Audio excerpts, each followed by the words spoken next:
Ku hidup karena percaya Kau yang berjanji setia.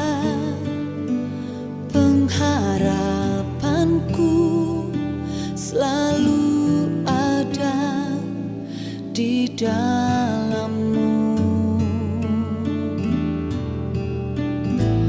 Ku tidak akan menyerah meski dalam kesesakan. Seluruh hidupku dalam genggaman-Mu.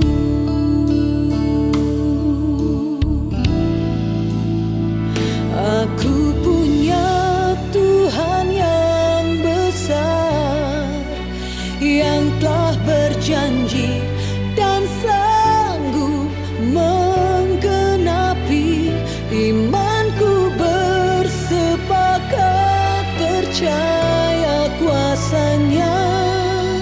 Ku terima sekarang kemenangan dari-Mu.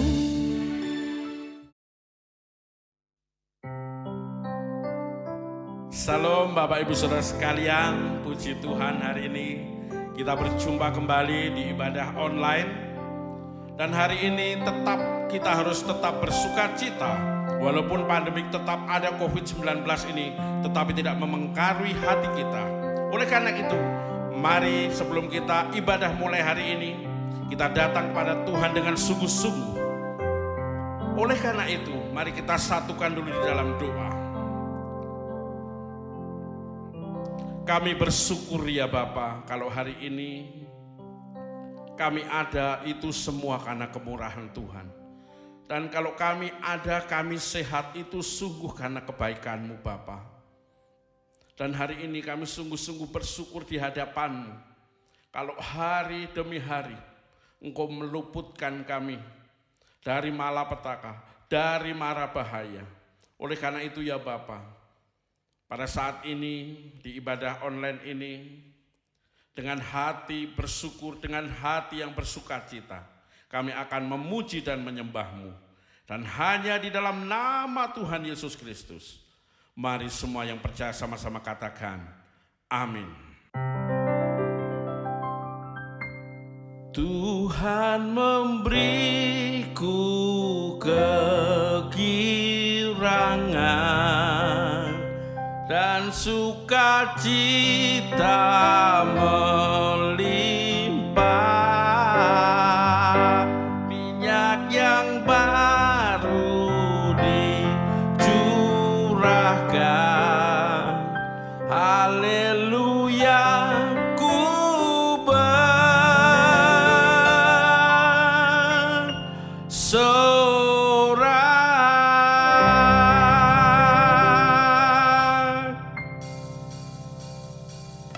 Mari Bapak Ibu Saudara sekalian yang ada di rumah, kita boleh menyanyikan pujian ini. Kita akan terima janji Allah. Amin.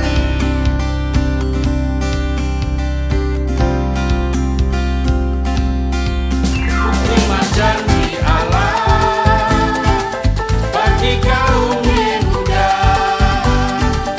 umat yang berdoa, memuji dan menyembah.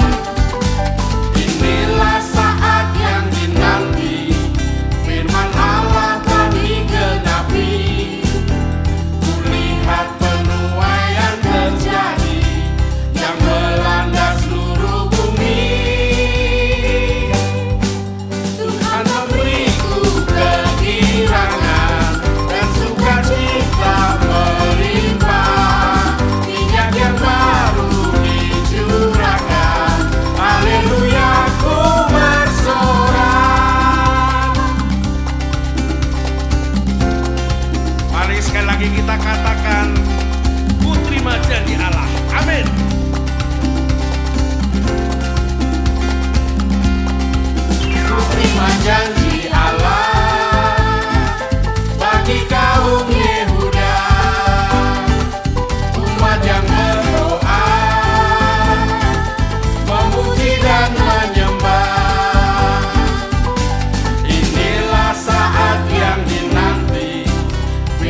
luar biasa.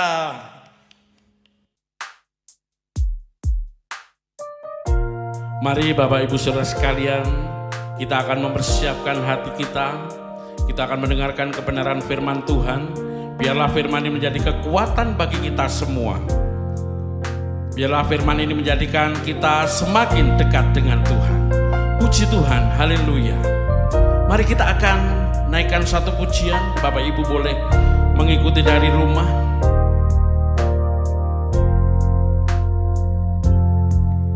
Oh, my soul cries out in need of you. My God, my life, my all. Yes, my soul is thirsty just for you. The strength in all I do. I worship you, I honor you, I come to bow before you. My source of hope, my life, my strength, oh my Lord, there's none like you.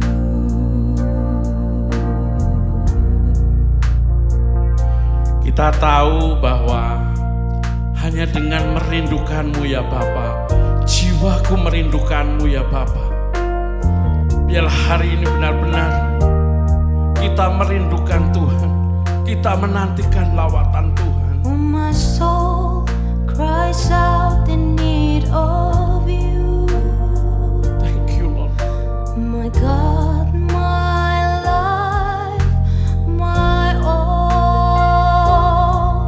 Yes, my soul is thirsty just for you. The strength in all I do. I worship you, I honor you, I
siapkan hati kita untuk mendengarkan kebenaran firman Tuhan.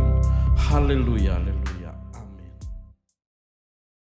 Shalom Bapak Ibu jemaat Tuhan yang terkasih, dimanapun Anda berada, kita bersyukur kalau kita bisa berjumpa lagi. Dan kalau hari ini kita masih sehat, kita masih bisa beribadah, itu semua karena kebaikan dan kemurahan Tuhan, amin. 1 minggu sudah kita berjuang menjalani hari-hari kita. Dan kalau hari ini kita masih bisa dipelihara, masih bisa menikmati anugerah kebaikan Tuhan, sekali lagi inilah saatnya kita bersyukur lewat ibadah. Dan sebelum kita memulai mendengarkan apa yang menjadi pesan Tuhan lewat kebenaran firman Tuhan, saya mengajak kita semua untuk tundukkan kepala, kita berdoa. Sungguh hati kami bersyukur ya Tuhan. Tak henti-hentinya kami mau berkata terima kasih. Kalau kami masih Tuhan percayakan kehidupan di muka bumi ini. Terima kasih Tuhan untuk segala apa yang terjadi. Apapun baik susah maupun senang, khususnya situasi keadaan hari-hari ini. Kami sadar Tuhan, kami rindu supaya segera berlalu pandemik ini. Namun kami tahu Tuhan, yang terpenting bagaimana kami di dalam situasi kondisi apapun, kami tetap hidup seturut dengan kehendak-Mu. Karena itulah yang akan menolong kami, memampukan kami untuk bisa melewati semuanya. Dan hari ini kami datang untuk beribadah. Kami sudah memuji, menaikkan syukur kami, menaikkan pujian sembah kami bagi-Mu Tuhan. Dan kini kami juga rindu diberkati lagi dengan kebenaran suara firman-Mu. Kuduskan lidah bibir, pola pikir, tutur kata hamba-Mu ini Tuhan. Agar apa yang hendak hamba sampaikan kepada umat-Mu, kiranya itu dituntun oleh roh-Mu. Sehingga tidak bertentangan dengan kebenaran-Mu dan itu bisa menjadi pesan Tuhan untuk kami semua. Inilah doa kami Tuhan, kami siap mendengarkan firman-Mu. Di dalam Kristus Yesus Tuhan kami berdoa. Haleluya. Amin. Ya, tadi kita sudah naikkan pujian, ya, bahwa jiwa kita merindukan Tuhan. Sama seperti hari ini kita semua berkumpul di sini karena kita semua merindukan Tuhan. Amin. Dan hari ini saya ingin menyampaikan sebuah tema firman Tuhan yang berjudul berjejak di atas bukit kehidupan. Judul firman Tuhan berjejak di atas bukit kehidupan. Nah, ada 2 kata di sana ya Bapak Ibu, lewat judul tadi, berjejak dan kemudian di atas bukit kehidupan. Saya mengajak kita semua membuka firman Tuhan di dalam Mazmur pasal 18 ayat 31 sampai 33. Ini yang menjadi dasar mengapa saya mengambil tema khotbah ini. Terinspirasi dari ayat ini Bapak Ibu. Mazmur 18 ayat 31-33, demikian firman Tuhan. Adapun Allah jalannya sempurna, janji Tuhan adalah murni. Dialah menjadi perisai bagi semua orang yang berlindung padanya. Sebab siapakah Allah selain dari Tuhan? Dan siapakah gunung batu kecuali Allah kita? Allah dialah yang mengikat pinggangku dengan keperkasaan dan membuat jalanku rata dan membuat kakiku seperti kaki rusa dan membuat aku berdiri di bukit.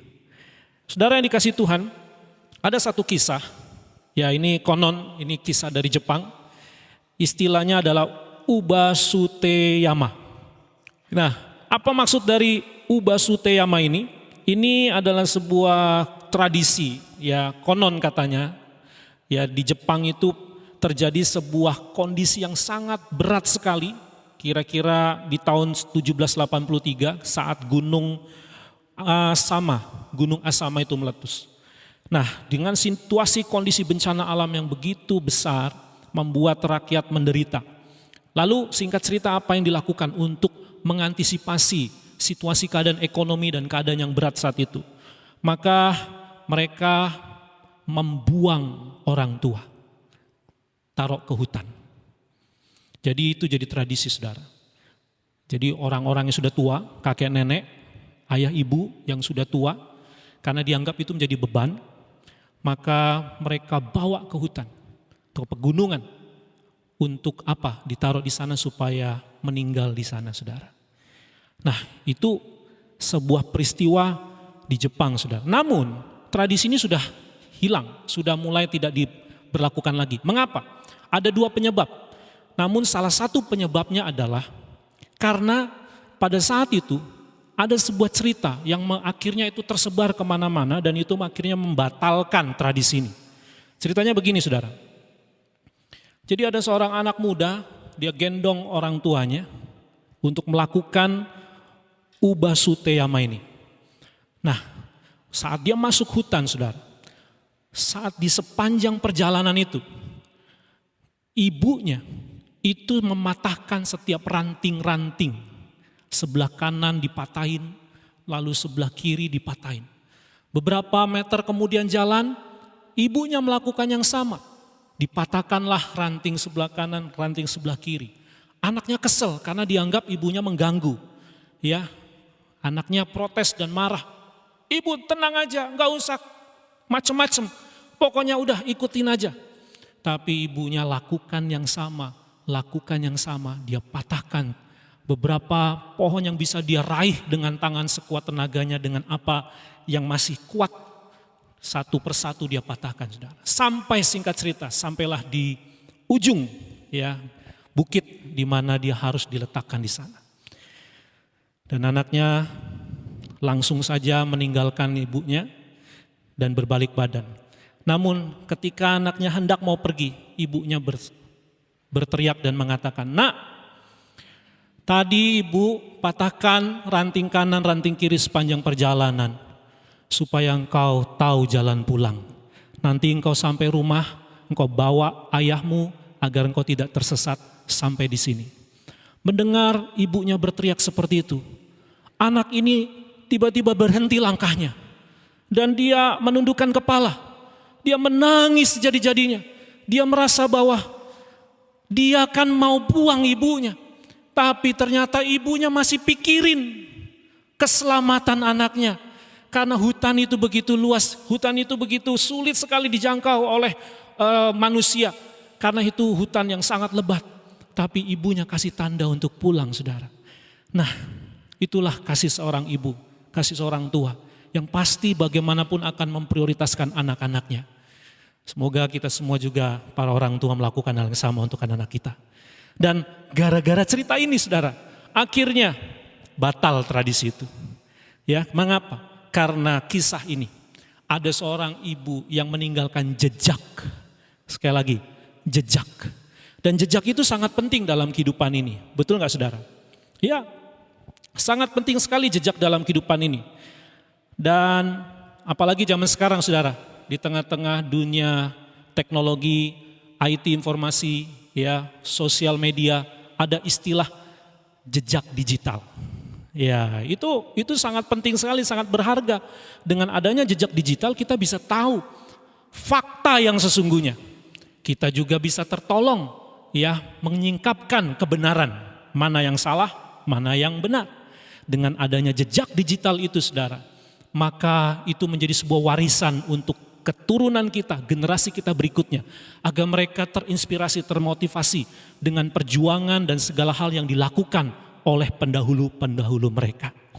Nah, Bapak Ibu yang dikasihi Tuhan, itulah sebabnya mengapa tadi saya mengambil tema berjejak di atas bukit kehidupan. Kita pun sama, saudara, bahwa ketika kita jalani kehidupan kita di bumi ini, kita pun sebenarnya sedang meninggalkan jejak. Betul tidak? Iya, apapun yang kita lakukan, apapun yang kita perbuat, itu meninggalkan jejak kehidupan. Masalahnya, jejak apa yang Bapak Ibu tinggalkan?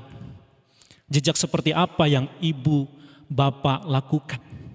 Yang akan nanti berguna untuk anak cucu keturunan kita. Terlebih lagi kita gereja Tuhan, kita orang-orang Kristen, kita sedang menghadapi situasi pandemik seperti ini. Ya, kita menghadapi situasi yang berat sekali. Namun pertanyaannya, hai gereja Tuhan, hai anak-anak Tuhan, Jejak apakah yang kita tinggalkan ketika kita menghadapi pandemik seperti ini?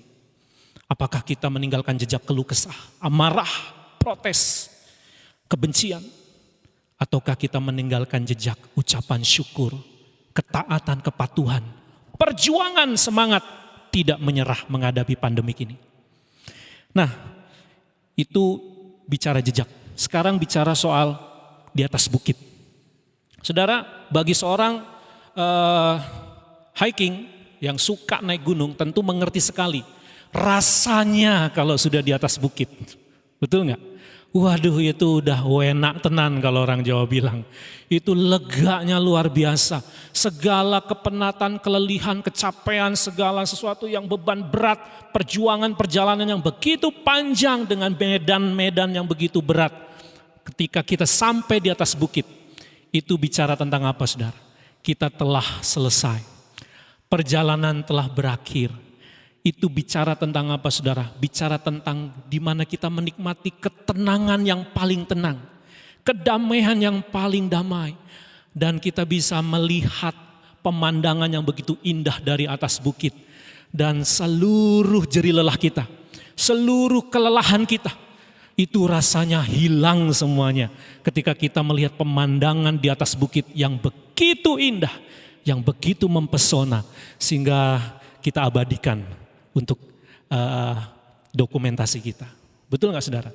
Nah, Bapak Ibu yang dikasihi Tuhan, ayat tadi mengatakan dalam Mazmur pasal 18, 31 dan 33.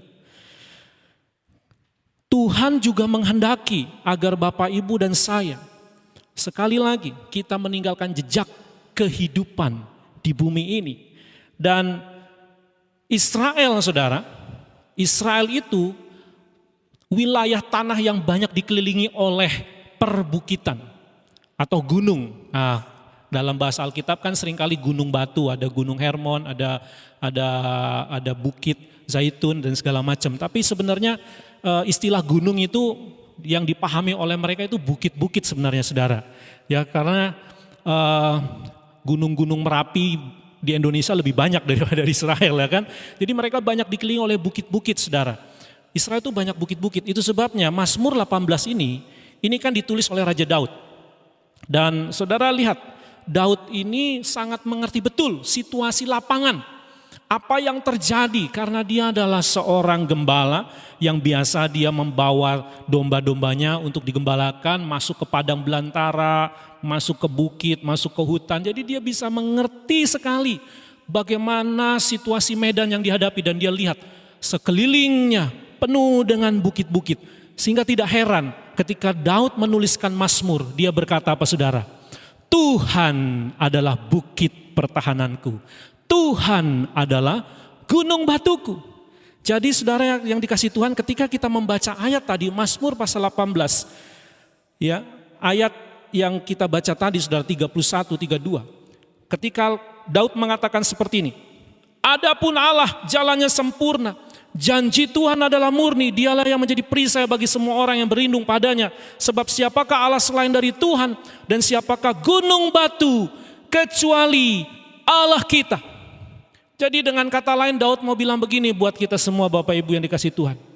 Ketika engkau dan saya bertuhan dengan benar, ketika engkau dan saya menikmati kasih karunia Tuhan, ketika engkau menikmati janji-janji Tuhan, ketika engkau menikmati bagaimana hidup di dalam jalan-jalannya Tuhan, maka kita sedang berada di bukit kehidupan. Itu sebabnya Daud sekali lagi berkata, Tuhan gunung batuku, Tuhan bukit pertahananku. Dan menariknya, saudara, Daud itu benar-benar mengaplikasikan pengalaman hidupnya ketika dia lihat bukit-bukit yang berkeliling, dan dia memandang seperti itulah Tuhan berkeliling, mengelilingi kehidupannya. Dan saudara yang dikasihi Tuhan, namun untuk bisa mencapai bukit kehidupan ini gak gampang, bukan? Betul gak? Gak bisa turun dari langit. Kita perlu perjuangan, kita perlu proses, kita perlu mengalami situasi keadaan yang begitu berat.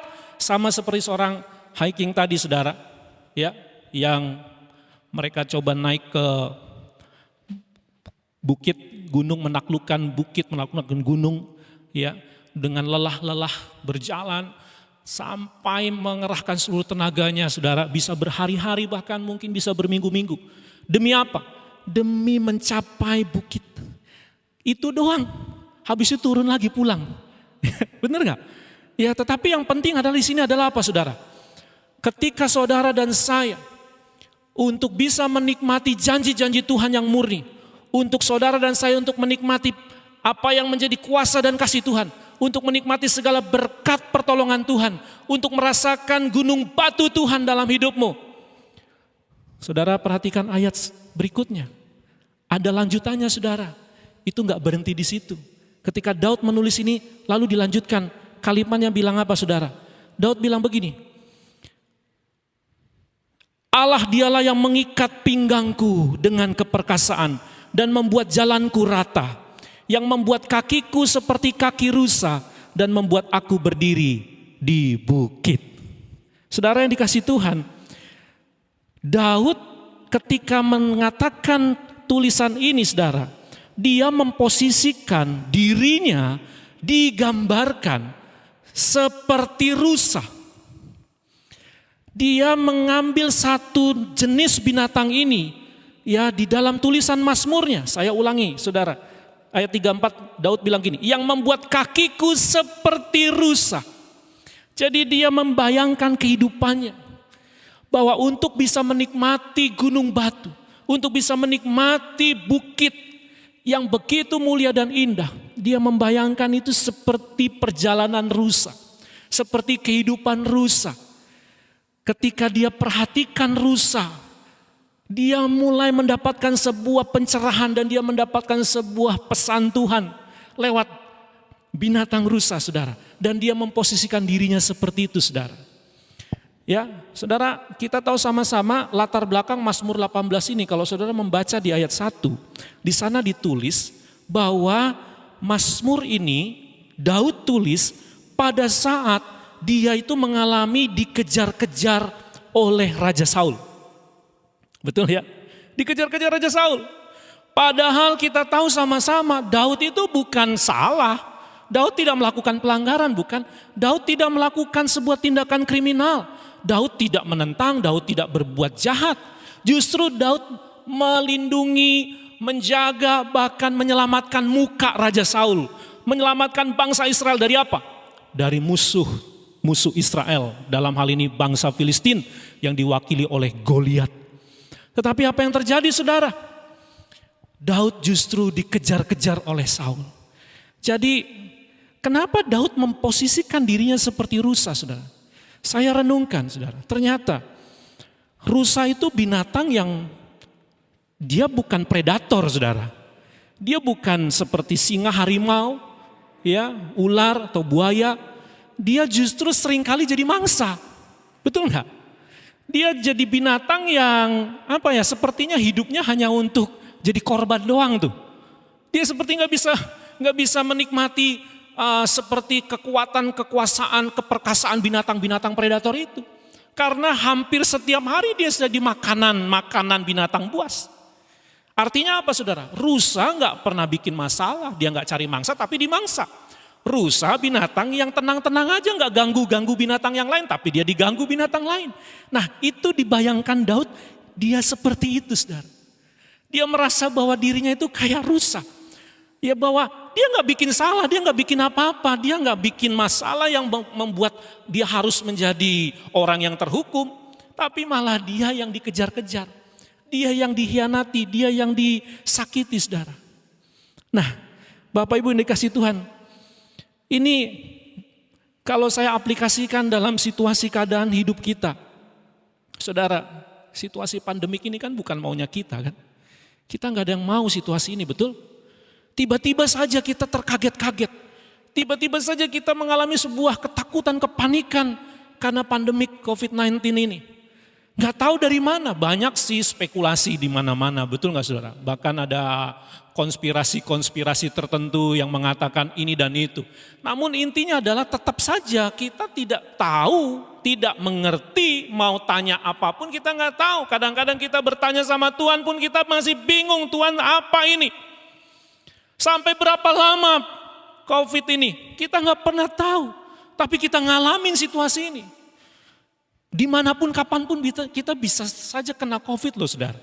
Itu bisa menyerang kita kapan saja. Betul nggak? Situasinya seperti itu Bapak Ibu.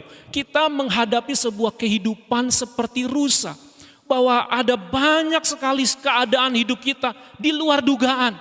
Yang tidak kita pernah sangka-sangka akhirnya menimpa kita. Dan membuat kita susah, membuat kita menderita, membuat kita takut, membuat kita panik, membuat kita seolah-olah apakah kita masih sanggup jalani hidup ini. Tetapi saudara, mari kita belajar dari Daud. Bukankah Daud kalau saudara pelajari dari sejak lahir, dari sejak kecil sampai tua, masalahnya banyak banget. Dan sebagian besar masalah yang dialami Daud bukan karena ulah dia. Ada sih ulah dia ketika dia berzina dengan Batseba. Dan ada beberapa masalah lain yang dilakukan oleh kesalahan Daud sendiri. Tetapi kalau kita pelajari saudara, susahnya Daud kebanyakan karena pihak orang lain. Mulai dari keluarganya saja. Daud bukankah anak yang tertolak saudara? Betul? Dari 8 bersaudara, dia anak bontot. Biasa anak bontot kan disayang ya. Anak bontot tuh biasa ditimang-timang, apalagi anak terakhir. Waduh, lagi lucu-lucunya. Wah, disayang-sayang saudara. Biasanya begitu sih. Ada juga sih anak yang pertama disayang ada. Anak kedua juga disayang ada. Anak ketiga juga ada. Anak yang 4 juga ada. Ya. Tetapi apa yang dialami Daud berbeda. Dia justru tidak disayangi oleh keluarganya. Terbukti dari mana? Daud pernah bilang dalam Mazmur juga, sekalipun ayah dan ibuku meninggalkan aku. Berarti dia ngalamin kan rasanya ditinggalin orang tua. Rasanya orang tua pilih kasih. Rasanya orang tua itu tidak membela dia.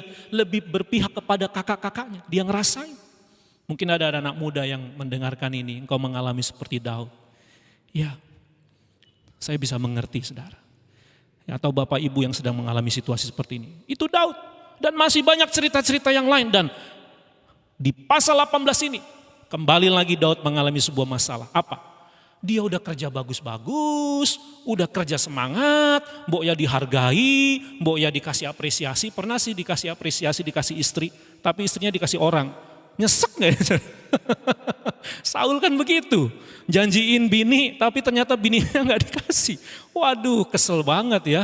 Dan banyak lagi janji-janji yang dia tidak capai saudara. Ini yang dialami Daud.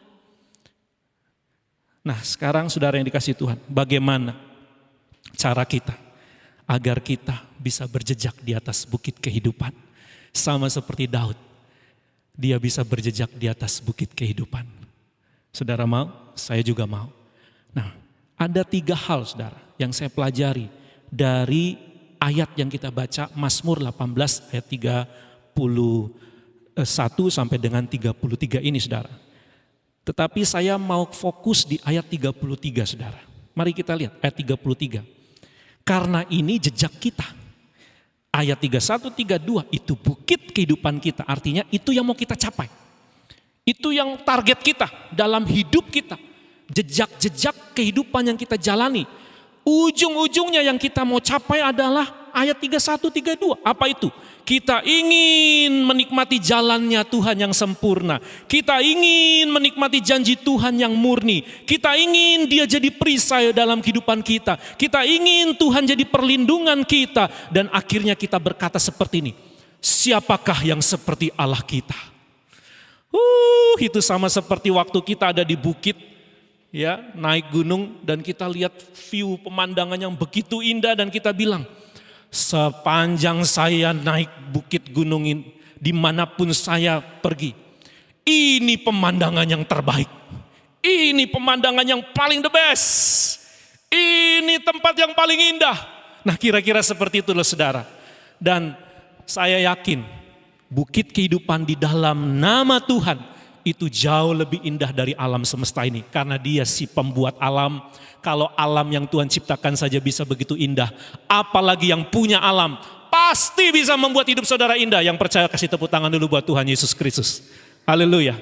Nah saudara yang dikasih Tuhan, rahasianya bagaimana agar kita menikmati bukit kehidupan dan kita bisa berjejak sampai masuk dalam bukit kehidupan. Ada 3 hal saudara. Yang pertama, mari kita baca sama-sama dulu ayat 33 yang menjadi kata kunci, ayat kuncinya. Allah, dialah yang mengikat pinggangku, 1. Yang berikutnya yang kedua, dengan keperkasaan membuat jalanku rata, 2. Yang ketiga, yang membuat kakiku seperti kaki rusa dan membuat aku berdiri di bukit, 3. Jadi dari ayat 33 dan 34 ini saudara, saya dapati ada 3 hal yang membuat Anda dan saya bisa berjejak di atas bukit kehidupan. Mari kita lihat saudara yang pertama, yaitu Allah yang mengikat pinggangku. Saya waktu merenungkan ini saudara, saya mikir nih, apa hubungannya rusa sama ikat pinggang? Emang rusa pakai ikat pinggang? Ya kan? Saya kadang-kadang mikir, wah rusa pakai ikat pinggang gimana ini? Tapi saya meyakini adalah simbol, ini kata ikat pinggang ini beberapa kali banyak dicatat dalam Alkitab. Dari perjanjian lama sampai perjanjian baru selalu ada muncul kata ikat pinggang, ikat pinggang, ikat pinggang saudara. Nah ketika Daud mengatakan, Allah dialah yang mengikat pinggangku dengan keperkasaan. Luar biasa nih Daud waktu ngomong ini. Allah mengikat buah pinggangku dengan keperkasaan. Sekali lagi dengan keperkasaan. Nah lalu saya coba kaitkan dengan binatang rusa ini. Ya, saudara yang dikasihi Tuhan, waktu saya coba sedikit ya mempelajari tentang binatang rusa ini saudara, dan nanti kita akan temukan apa maksud dari ikat pinggang, mengikat pinggangku dengan keperkasaan. Saudara yang dikasihi Tuhan, seekor rusa waktu dia mau dilahirkan atau waktu dia proses lahir, saudara, itu berbeda dengan manusia. Ketika manusia kalau dilahirkan akan digendong, ditimang-timang, dijaga begitu rupa, ya kita lindungi begitu rupa dengan segala sarana dan prasarana yang ada. Tetapi khusus ini binatang jenis rusa ini saudara, ketika induknya melahirkan dan anaknya lahir saudara, apa yang dilakukan oleh induknya? Dia tidak lakukan seperti kita manusia. Ya, yang dilakukan adalah dibiarkan tergeletak saja. Dia mungkin hanya jilat-jilat, kadang-kadang ditendang-tendang, ya, dan dibiarkan saja. Tidak ada bantuan yang signifikan untuk membuat anak dari rusa ini bisa menikmati rasa nyaman. Ya, dibiarkan saja sampai anak rusa itu berdiri sendiri. Sampai anak rusa itu berdiri sendiri. Ya. Dan kadang-kadang ada jenis-jenis rusa yang memperlakukan anaknya ini dengan agak ditanduk-tanduk, ditendang-tendang saudara. Tujuannya apa sih? Tujuannya adalah supaya rusa itu langsung berdiri. Langsung berdiri. Ya, langsung berdiri. Kalau dia tidak berdiri itu justru bahaya. Bahayanya apa saudara? Kemungkinan besar rusa itu tidak akan bisa berdiri seumur hidup. Jadi itu sebuah keadaan situasi yang sulit bukan? Itu sebuah situasi yang berat bukan? Seorang masih bayi saudara, tapi digeletakkan begitu saja dan dibiarkan untuk berdiri sendiri. Nah saudara yang dikasihi Tuhan, mengapa seperti itu rusa mengalami kejadian seperti itu? Karena ketika rusa mampu berdiri, ketika dia mampu berdiri saudara, maka rusa telah memiliki dan siap untuk menghadapi kehidupannya. Ketika rusa itu berdiri, maka segala kemampuan potensi yang rusa miliki itu berlahan-lahan mulai muncul dalam binatang rusa itu, anak rusa itu. Ya, apa saudara? Potensi rusa itu ternyata luar biasa. Walaupun dia bukan binatang predator, ya, tetapi dia punya kehebatan saudara, yang mungkin tidak dimiliki oleh binatang-binatang yang lain. Apa itu kehebatannya? Saya mencatat beberapa saudara ya, bahwa rusa itu, dia itu punya kemampuan yang pertama, telinga dia saudara, telinganya rusa itu punya kemampuan untuk berputar. Ya, tanpa harus harus kepalanya yang nengok gitu, tapi telinganya sih bisa muter. Tajam sekali telinganya saudara. Penciumannya juga tajam. Udah gitu, rusa itu tidak bau. Sehingga kalau binatang predator itu sulit untuk mendeteksi dia. Karena baunya nggak begitu menyengat. Itu bedanya saudara rusa. Kelebihannya luar biasa sekali. Lalu rusa itu bisa hidup di segala medan. Mau di letak geografis manapun rusa bisa bertahan. Ada rusa yang bisa bertahan di kutub juga. Ya, hebat ya. Di musim panas, musim dingin dia bisa bertahan. Dan rusa itu punya dia punya kemampuan untuk memamah biak. Jadi dia bisa menyimpan makanan suatu kali itu bisa dimakan lagi. Apa yang dimaksud? Mirip kayak kerbau, ya kayak sapi, bisa memamah biak. Jadi dia bisa bertahan hidup. Lalu rusa itu saudara, rusa itu juga bisa memiliki rentan umur yang cukup relatif panjang.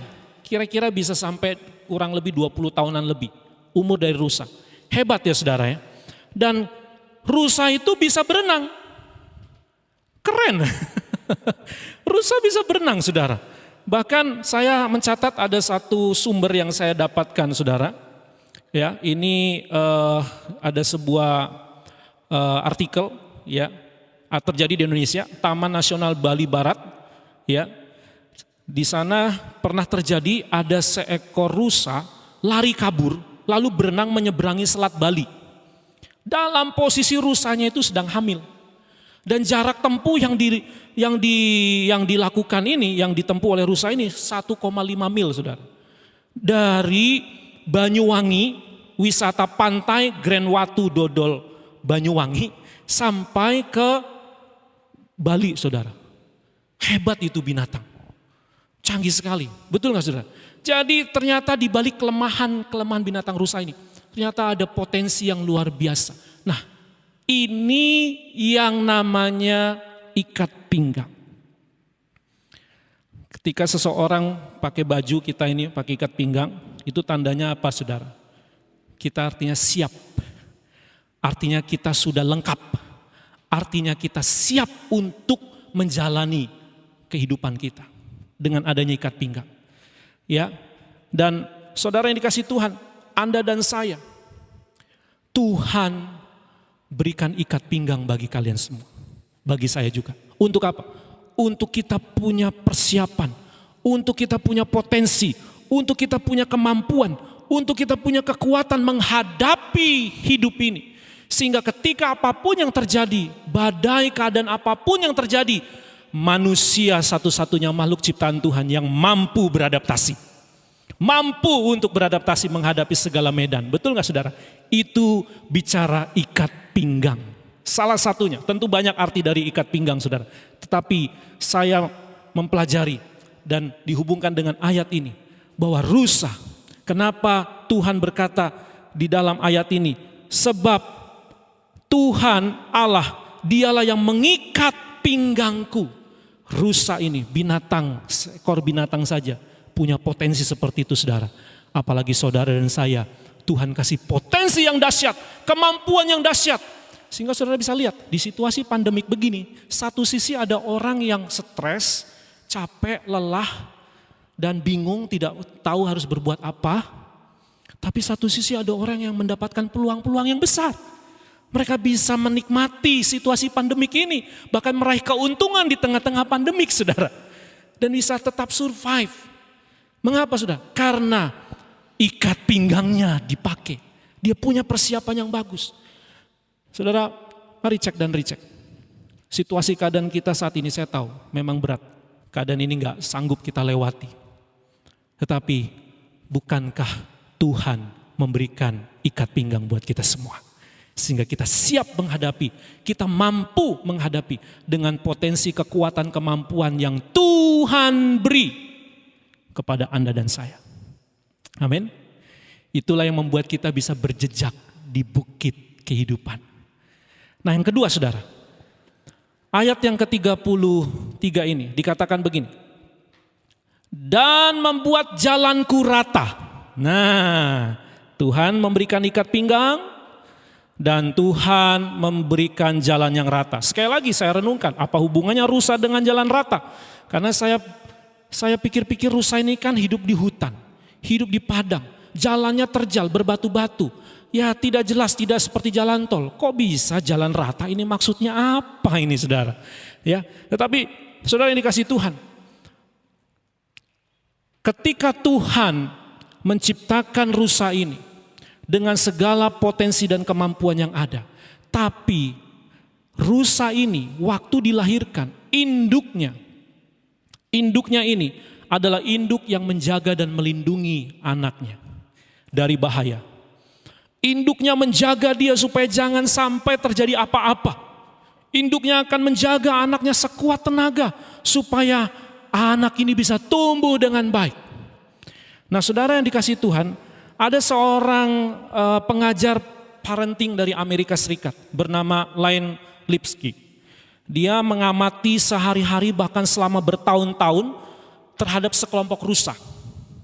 Lalu dia menemukan pelajaran yang sangat penting saudara. Dan salah satu yang dia perhatikan, induk rusa itu ketika anaknya ini dalam bahaya, dia akan begitu sigap, cekatan dengan kemampuannya untuk menjaga anaknya. Dia akan pelihara anaknya, susui anaknya dengan baik. Dan dia buat anaknya itu betul-betul nyaman. Saudara yang dikasihi Tuhan, dengar baik-baik. Tuhan tidak biarkan kita jalan sendirian.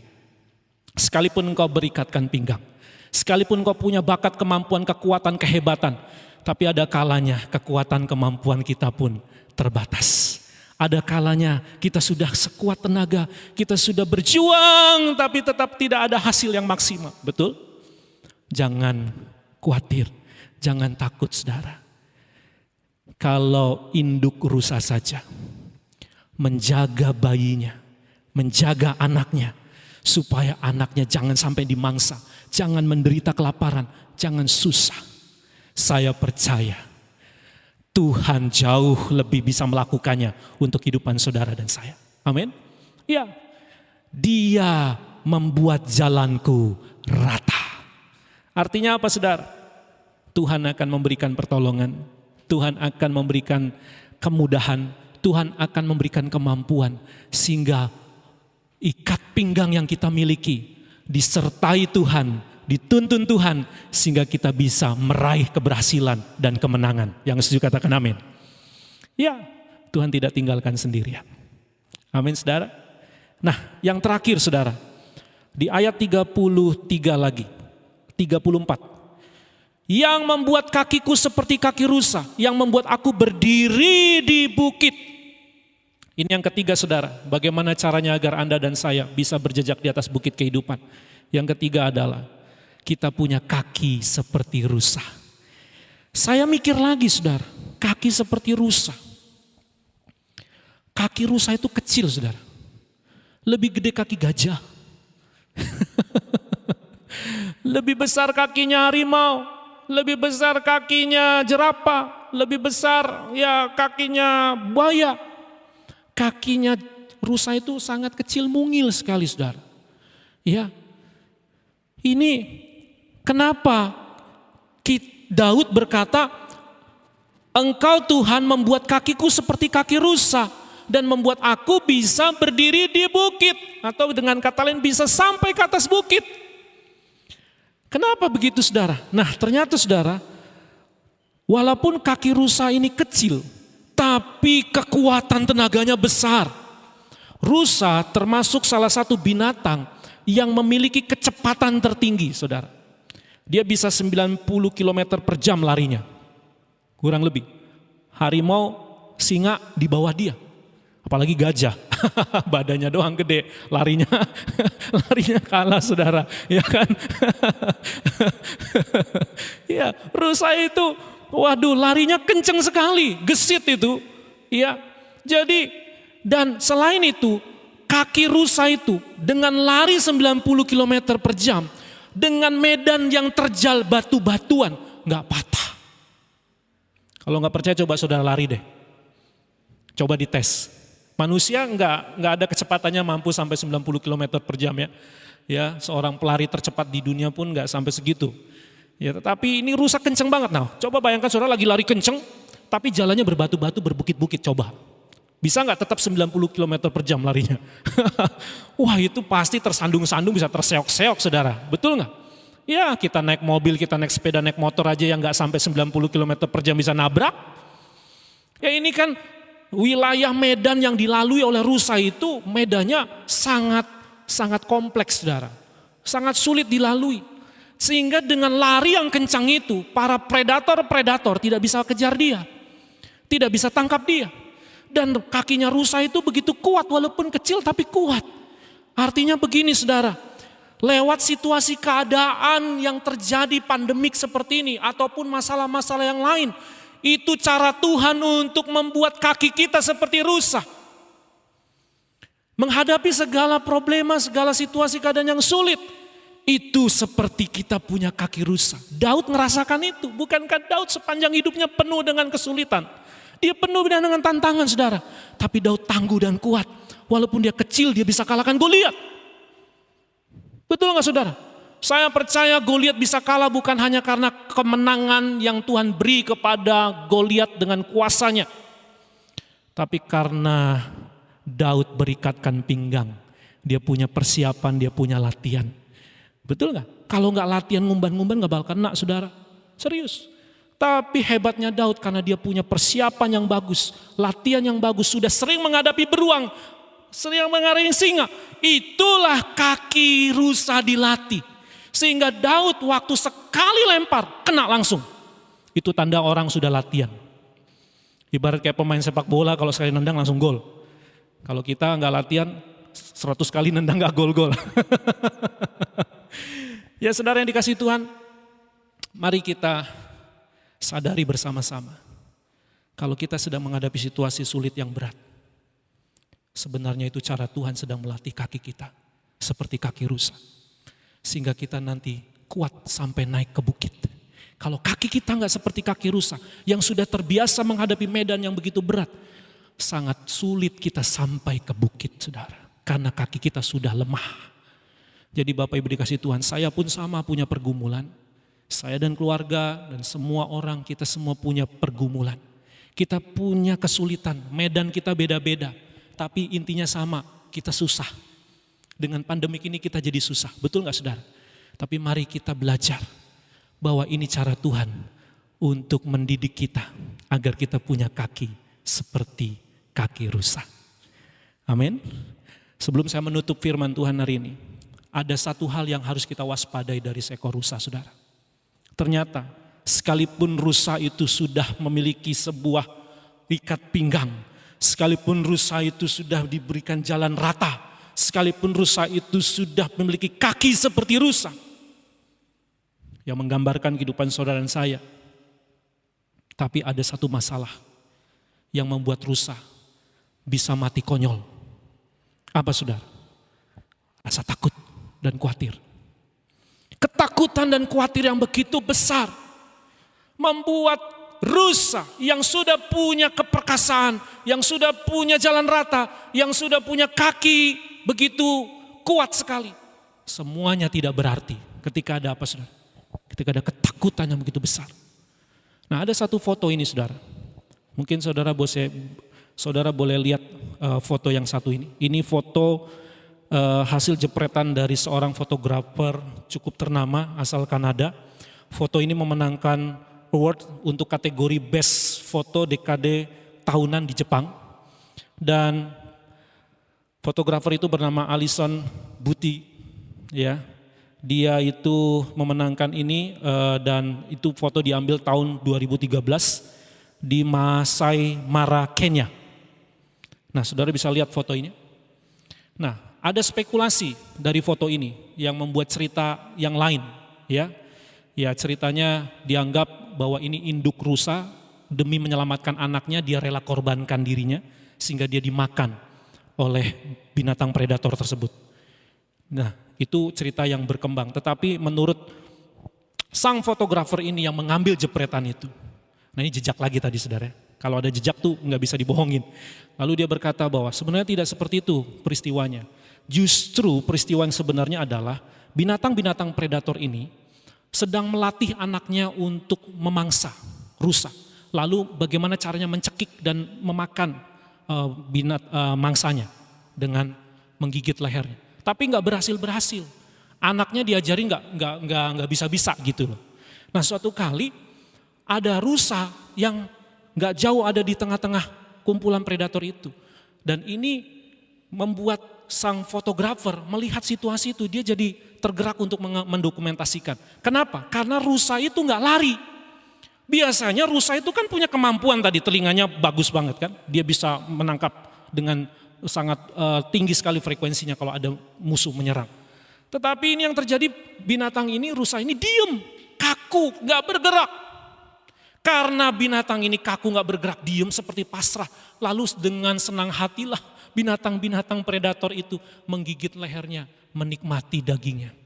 Mengapa saudara? Ternyata karena rusa itu takut dan khawatir. Bukankah firman Tuhan berkata saudara, jikalau kita tawar hati, maka kecillah kekuatan kita. Amsal 24 ayat yang ke-10. Oleh karena itu Bapak yang dikasihi Tuhan, lewat kebenaran firman Tuhan hari ini, mari kita belajar dari Daud yang memposisikan dirinya, membayangkan dirinya seperti seekor rusa. Dan kalau kita lakukan itu dan kita jalanin ini, maka yang ada kita pasti akan meraih kemenangan. Seperti Daud berkata di dalam Mazmur pasal 18 ini saudara.